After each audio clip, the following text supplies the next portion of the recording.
Hi, welcome to PTI. I'm Zoe Bendel here with Carter and Justin, and our first topic is who's going to be the biggest bust of the top five in the NBA draft.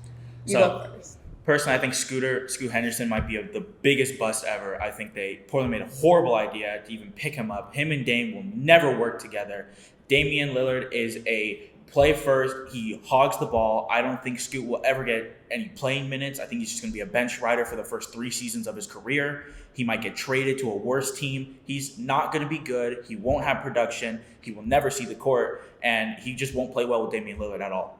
I'd have to disagree with you, Justin. I mean, Damian Lillard is trying to get out of Portland, so they need their next point guard for the future. And also, I have to say Brandon Miller is going to be the biggest bust. Okay, I don't think he really fits into the Charlotte system with LaMelo Ball sometimes drifting off to the wing, and also sometimes his shooting is inconsistent. There are a lot of athletic people in there.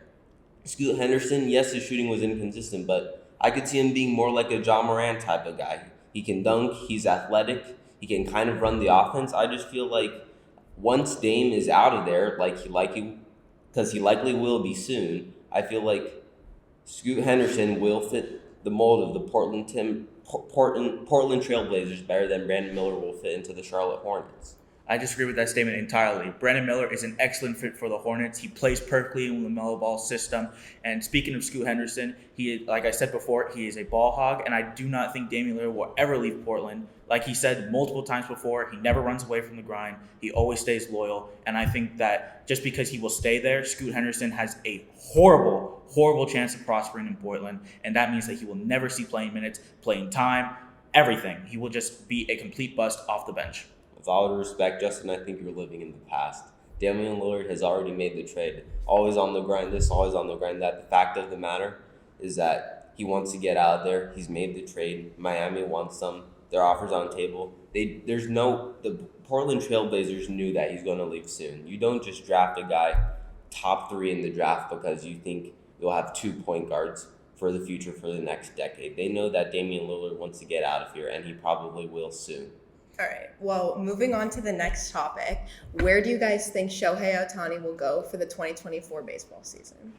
I'm going to throw this out here. He is going to go to my team, the New York Mets. New York Mets in New York, obviously big market franchise, better than the Angels. Angels have to compete with the Dodgers. The Mets, only the Yankees. Sure, the Yankees are good or whatever, but the Mets always have a chance. The Mets are always in it. The Mets will be in the playoffs with Shohei Ohtani. They have cap. They have money. Why not go out and spend it on him? Why not go out and spend it on them? Because spending big for the Mets, it just never works. I mean, they're always in it, like you said, but they never win. They just can't deliver. Big signings like Justin Verlander, Max Scherzer, Javier Baez, no matter what they do, they can't deliver in the postseason. I mean, I'd say he has a better chance of going to the Yankees. It's a more complete team. In exchange, you can offload Stanton's contract. The Mets their history of signing big people lately it just has not worked out. I think that the Yankees will benefit from having Shohei. He adds a good average to their lineup, which they have been severely lacking this season. And I think that the Yankees will go out and get him, and it's more of a player's dream destination. So, how do you think it affects the decision because Shohei has played on the West Coast for a long time? Do you think that affects his decision to maybe stay on the West Coast with a team like the Dodgers? Do you think he makes that change to go to a team on the East Coast like the Mets or the Yankees? So when I think about Shohei and the Dodgers, I don't see that possible. I mean, the Dodgers, they've always been in it regardless. They've always made the playoffs. They've been a consistent World Series contender. I mean, you add Shohei, sure, you get a better average and you get a better pitching roster. But like I've said multiple times before, I think the Dodgers, they don't need Shohei. I mean, I think Shohei should go to a team that definitely could use his prowess and his pitching and his batting. And I think the Mets are a better option. I mean, the Yankees have Aaron Judge. I mean, Aaron Judge is one of the greatest players right now in the MLB. Why do you need Shohei Ohtani when you have such a great player like Aaron Judge?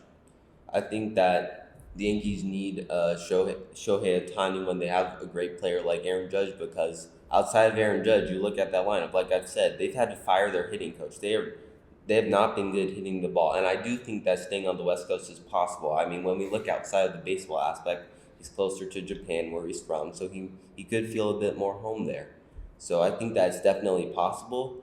And even though I might not see it happening as likely, the Dodgers are a team that have been willing to spend a lot of money to get the biggest stars there. Okay, well, thank you for tuning in to PTI. We'll see you next time.